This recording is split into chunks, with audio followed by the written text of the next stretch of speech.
L'équipe, bienvenue sur ma chaîne Legacy United. Donc, dans cette vidéo, nous allons parler des news, que ce soit mercato, que ce soit rumeurs, les informations du club en général. Et dans un second temps, on va parler de l'interview de Sir Jim Ratcliffe, parce qu'il en a sorti une autre avec deux times. Et pour finir, nous allons faire la preview du match face à Leicester de Ruud van Nistelrooy. Donc, abonnez-vous, un petit like, un petit commentaire, ça fait toujours plaisir. Bon visionnage à vous.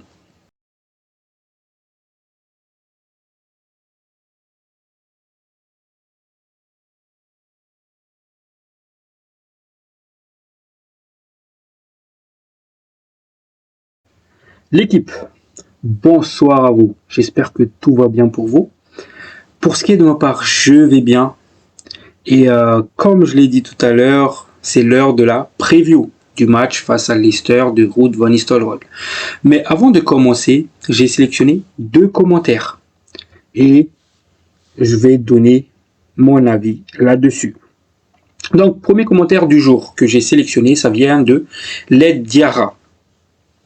Donc, il nous dit « Salut mon frère, mon cugna, on veut acheter quelqu'un qui a de l'amour de nos clubs. S'il veut jouer pour Chelsea, pas de souci, tout comme Gakpo. Sinon, il savait très bien, il ne serait pas tout tranquille à Chelsea, vive United. Et merci à toi aussi, bro. » Donc, merci beaucoup, Led Diarra, pour ce commentaire. Et je vous remercie toutes aussi pour vos commentaires. Ça me fait toujours plaisir. Donc, évidemment, moi, je suis plutôt heureux qu'il a fait ça au début, avant qu'on vienne l'acheter. Parce que là, du coup, ça nous montre l'aperçu du joueur. On connaît à peu près comment il est dans sa tête, par ses décisions, etc.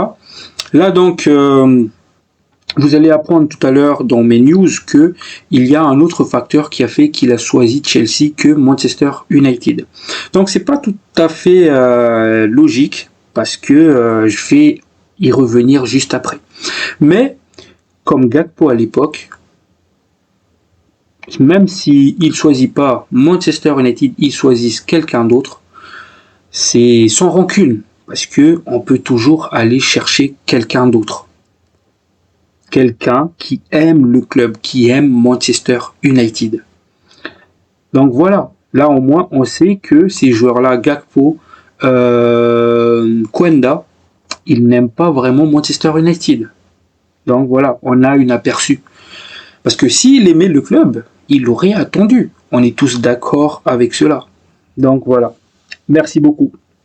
Donc, deuxième commentaire du jour que j'ai sélectionné, ça vient de Morwed, où il nous dit « Un projet se construit à la base, mais Chelsea est obnubilé par un effectif pléthorique. Et je pense que Quenda s'est trompé dans ses choix, mais par ailleurs, Ineos et les Glazers des négociations qui tiennent à longueur et en matière de business, il faut être efficace. » Donc, oui, il faut être efficace. C'est que il fallait que ce deal se fasse au plus vite. Il fallait vraiment accélérer. En fait, c'est ça le problème de Manchester United. On est intéressé par tel joueur, mais on ne se donne pas les moyens pour l'avoir. Donc, on se fait tout le temps avoir dans ce domaine-là. Il faut être bon. Si on veut quelqu'un, on fait l'effort pour l'avoir de suite, pour le sécuriser. Et ça, c'est pas encore corrigé jusqu'à maintenant. Donc, voilà, il faut être bon là-dessus. Par exemple, je vais donner Chelsea. On n'est pas encore pendant les périodes de mercato. Ils voulaient Quenda, ils l'ont sécurisé. Et là, ils sont déjà à deux joueurs qu'ils ont sécurisés, deux cracks. Vas-y, l'autre là, je me rappelle plus du nom, mais ils ont sécurisé deux cracks avant le mercato. Donc voilà, il faut commencer à être bon, à anticiper et à sécuriser les joueurs qu'on veut avoir. Donc voilà. Après, oui, tu as tout à fait raison, c'est qu'il y a un projet de base à Chelsea. Mais c'est que c'est pas en achetant tous les joueurs de l'univers que ça va servir à quelque chose en fait. Donc voilà. C'est un choix de Kwanda. On va le respecter son choix et c'est à nous de passer à autre chose, de tourner la page. Voilà, c'est mon avis là-dessus. Donc je vous remercie déjà pour tous vos commentaires, ça me fait toujours plaisir de le lire et surtout n'hésitez pas à me faire des retours. Donc on va direct enchaîner par les news. Donc, premier news. Donc si vous vous rappelez bien, hier dans ma vidéo, j'avais proposé une alternative pour Kwanda, qui était Rogers Fernandez. Et cette alternative a été confirmée. Il y a l'intérêt de Manchester United pour le joueur. Et là, encore une fois, Manchester United accélère le dossier. Donc, Manchester United est en pourparleur avec Braga pour un contrat de 25 millions de livres sterling pour Roger Fernandez, 19 ans. Conditions personnelles convenues à 50 000 livres par semaine. Le joueur est prêt à rejoindre l'équipe et à impressionner par ses qualités de leader. Donc voilà, Manchester United veut vraiment ce piston droit et ils sont en train d'accélérer pour Roger Fernandez. Donc l'accord va être pour bientôt parce que là ça négocie pour le prix du joueur. Là c'est Manchester United propose des sommes, mais il faut déjà qu'on finalise cet accord avec Braga. Mais les conditions personnelles avec le joueur, il est estimé à 50 000 livres par semaine. Encore une fois, on surpaye pas le joueur. Donc c'est intéressant le prix du contrat, surtout pour l'âge du joueur. Et j'espère vraiment que ça va se concrétiser. Moi, en tout cas, je suis hypé par l'arrivée de Roger Fernandez. Parce que c'est un joueur que je connais. C'est un joueur que je vois beaucoup ses qualités. C'est un joueur dynamiteur. C'est un joueur qui comprend cette philosophie de Ruben Amorim. Donc voilà. Après, je pense que Ruben Amorim, au fond aussi, il doit être dégoûté, comme nous les fans, parce que c'était surtout Kwanda sa priorité. Et d'ailleurs, il l'a fait part à la direction. Je veux Kwanda. Mais bon, ça c'est pas fait. Et juste après, je vais donner une explication sur le fait pourquoi il n'a pas accepté Manchester United. Donc voilà.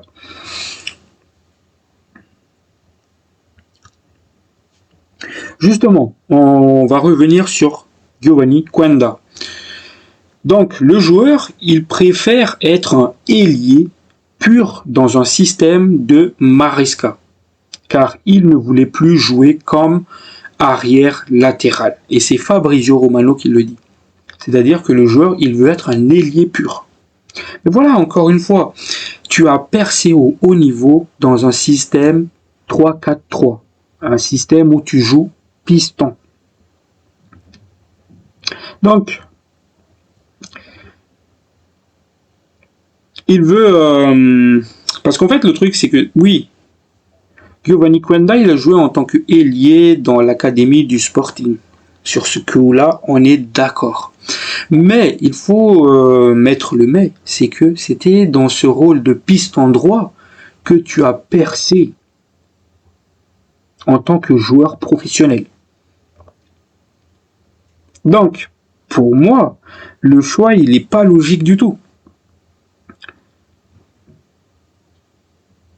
Donc voilà, il a fait son choix encore une fois. Moi, je pensais que c'était plutôt une histoire d'argent, de contrat, qui était plutôt avantageux à Chelsea par rapport à Manchester United. Moi, je pensais que c'était dû à cela que le joueur, il est parti à Chelsea. Mais finalement, Fabrizio Romano nous dit que il veut être un ailier pur qu'un piston droit. Donc voilà, sans rancune les gars. Manchester United envisage un transfert potentiel de Tyler Dibling pour 40 millions d'euros cet été.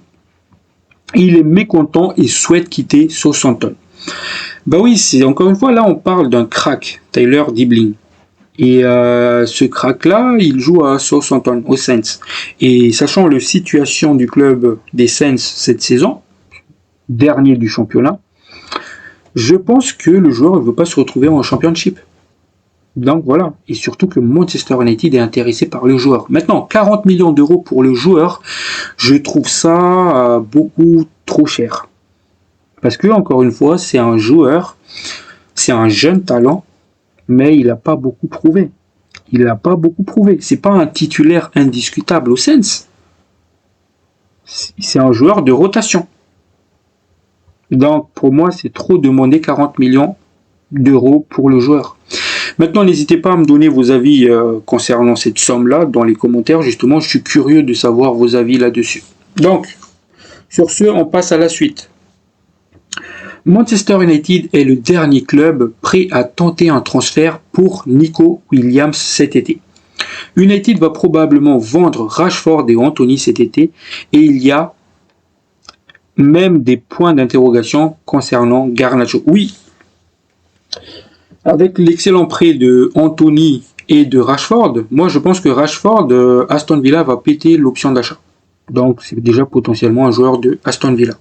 Et concernant Anthony, le Betis aimerait l'acheter définitivement. Mais il faut se mettre d'accord avec Manchester United concernant la somme.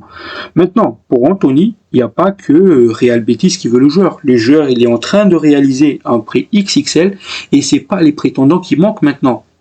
Donc, forcément, Anthony et Rashford, ils vont partir. Maintenant, concernant le cas Garnacho, au mercato hivernal, il y avait le Napoli qui faisait le forcing pour signer le joueur. Donc, potentiellement, ça va continuer justement pendant cet été.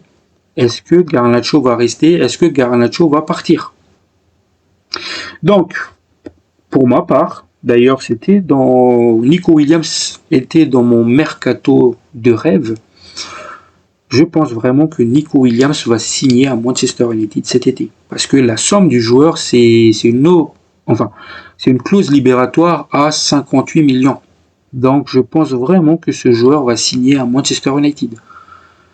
Et voilà, c'est un très très bon joueur. C'est un joueur intéressant, Nico Williams.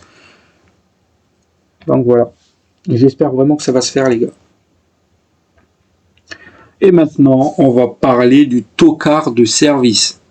J'avais fait une short là-dessus, je sais pas si vous avez vu, mais Rashford a postulé une photo sur les réseaux suite justement à la qualification d'Aston Villa en Ligue des Champions pour les quarts de finale.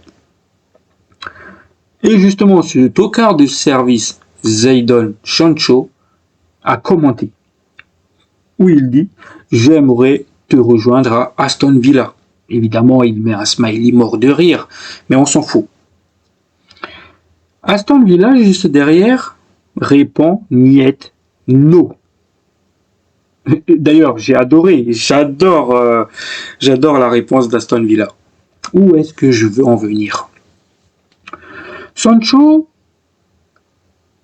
il crée beaucoup de problèmes extrasportifs au lieu de se concentrer à son football.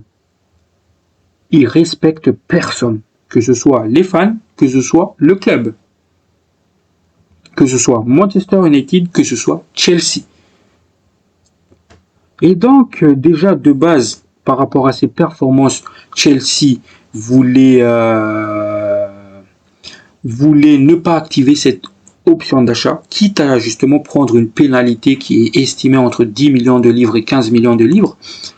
Mais en plus, à cause de ces problèmes extrasportifs, Chelsea est de plus en plus chaud pour ne plus l'acheter définitivement. Ils sont de plus en plus prêts à payer cette pénalité. Non, mais sérieusement, au bout d'un moment, il faut que ce tocard de service, il se remette en question. T'es un joueur de foot. T'es pas un comédien. Non, mais sérieusement, il est en train de me gaver ce joueur. Donc voilà, j'ai fait les tours des news qui sont apparues jusqu'à maintenant. Nous allons direct attaquer les interviews. Donc il y a une nouvelle interview de Jim Ratcliffe pour le Time. Donc, dans cette interview, il aborde plein de sujets concernant Manchester United. Certes, c'est des trucs qu'il a déjà expliqué la dernière fois, mais là, en fait, il rentre un peu plus dans le détail. Donc, je ne suis pas d'accord avec l'idée qu'il y a des hauts et des bas, que ce sont des choses qui arrivent. Parce que si je regarde le Real Madrid, le FC Barcelone, le Bayern Munich, ils restent au sommet. Et ce n'est pas le cas ici parce que le club a été mal géré et que de mauvaises décisions ont été prises. Tout à fait d'accord. Tout à fait d'accord. Comment ça se fait que ces clubs-là, ils restent toujours au sommet? Quand le Real, il est pas bon, ils sont mauvais cette année et tout, ils arrivent quand même à arracher la Liga, ou bien la Ligue des Champions, ou bien la Coupe du Roi. Bayern, quand ils sont mauvais, ils arrivent quand même à arracher des trophées, à part l'année dernière. Donc c'est pas une excuse. C'est pas une excuse. Tu peux être mauvais dans le jeu, mais au final, ces grands clubs-là, en fait, ils savent gérer ces mauvaises périodes. Et tout cela, il dit que c'est dû aux décisions qui ont été prises, aux mauvaises décisions. Donc, je suis tout à fait d'accord que c'est pas une excuse.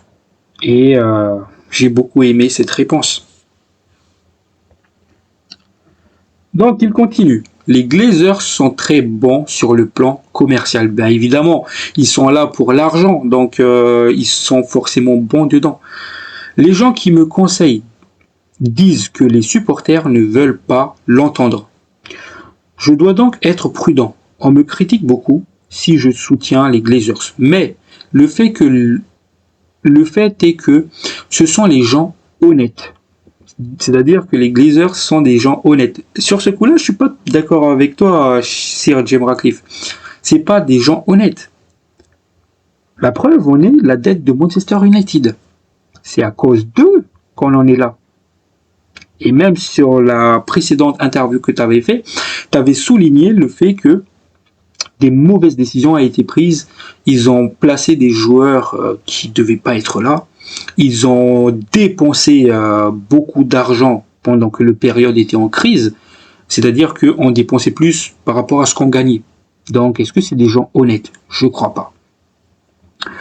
Ils sont de la côté Est, cette vieille Amérique. Ils sont très polis, très civilisés. Ce sont les gens les plus gentils de la planète. Je suis pas d'accord. Gentils de la planète, c'est des escrocs de la planète. Franchement. Sur ce coup-là, Ratcliffe, c'est bon. Je me dis peut-être qu'il y a un fait qu'ils ne peuvent pas directement les critiquer. Donc voilà, parce que là, je suis pas d'accord du tout. Je suis pas d'accord. Et je pense qu'il n'a pas pensé ce qu'il vient de dire justement. Sur ce coup-là, Ratcliffe, il n'est pas honnête avec nous. Il aimerait bien nous dire quelque chose d'autre. Mais je pense qu'il y a une clause dans son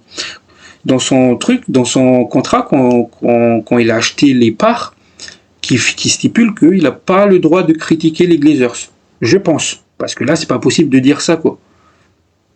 Donc, il continue.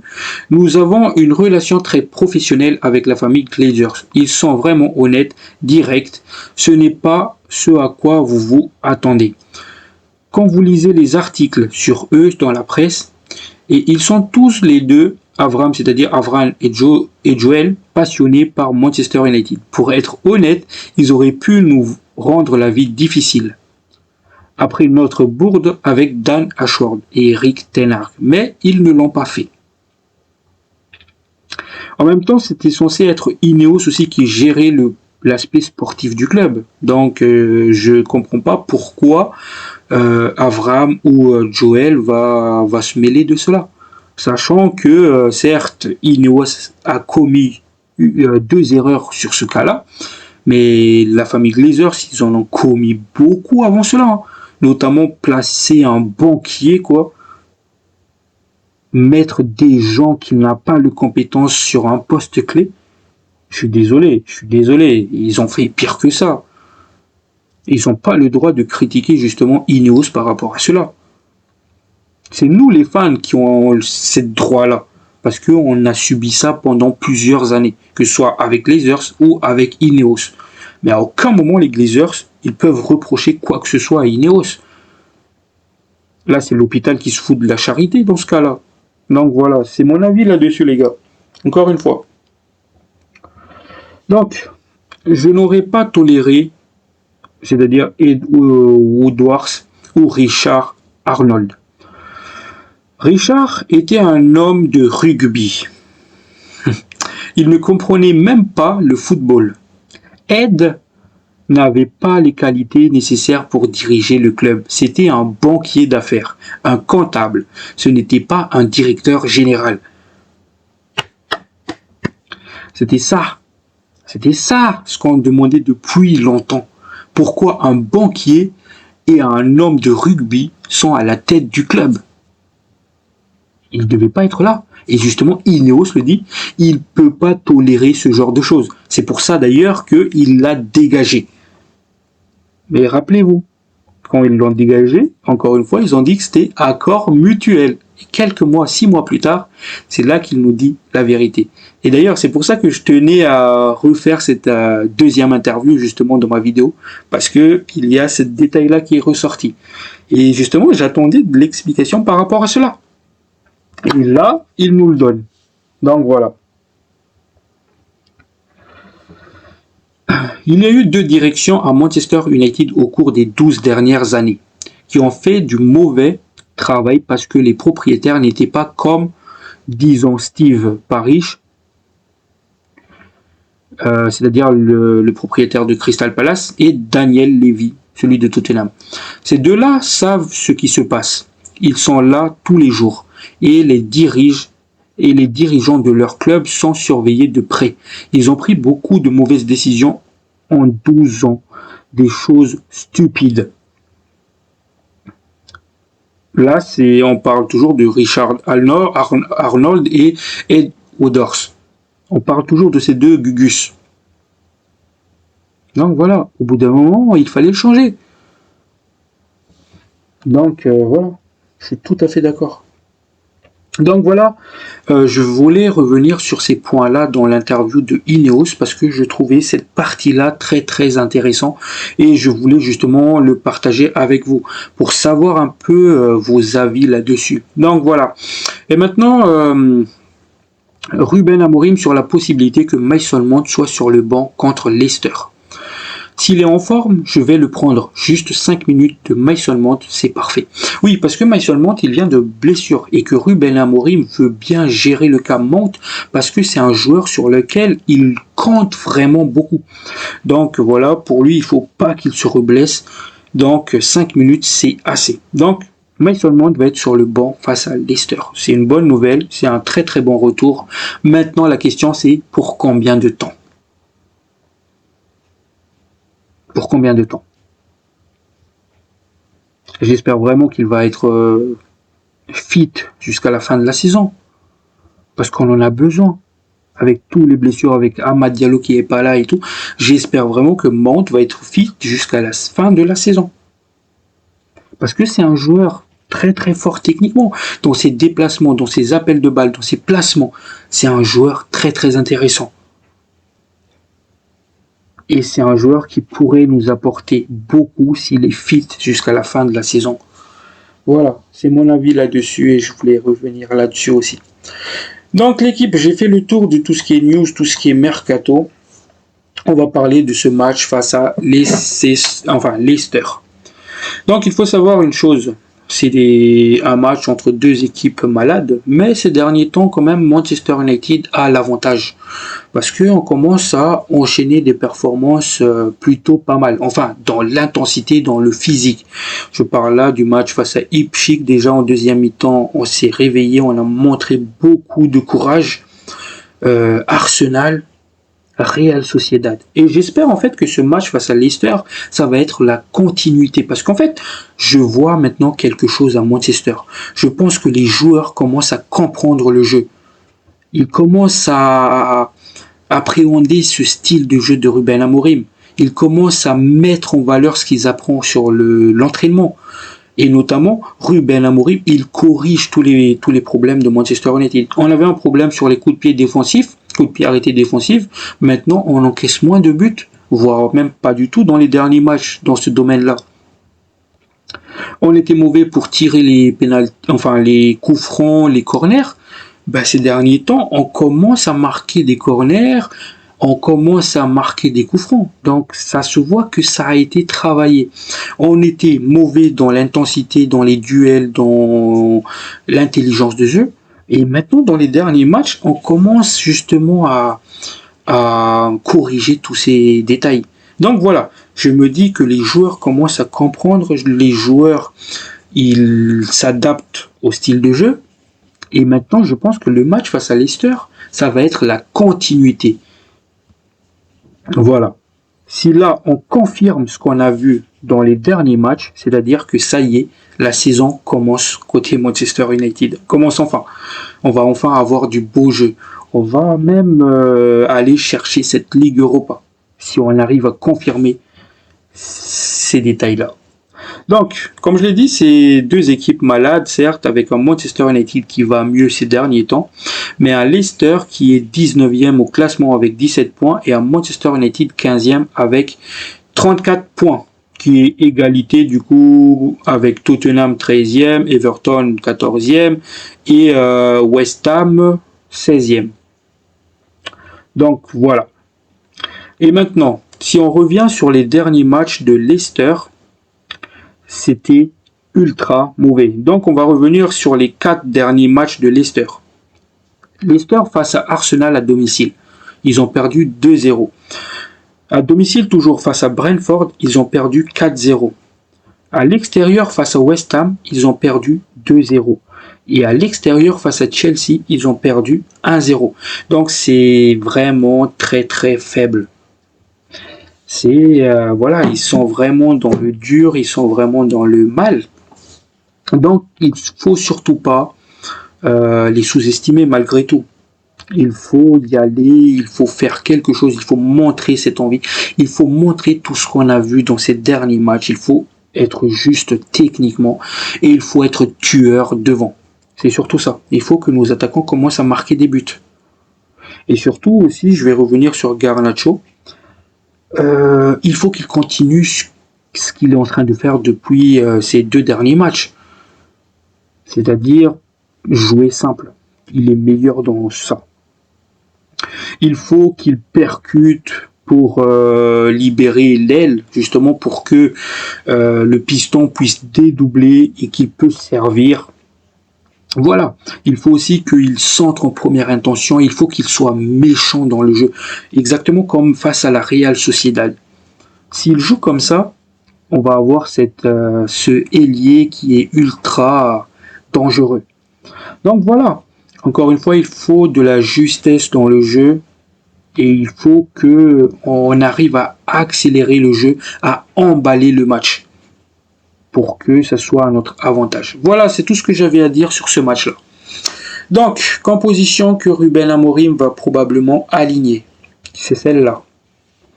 Je pense qu'il va partir avec Onana dans les cages. En même temps, il n'a pas le choix.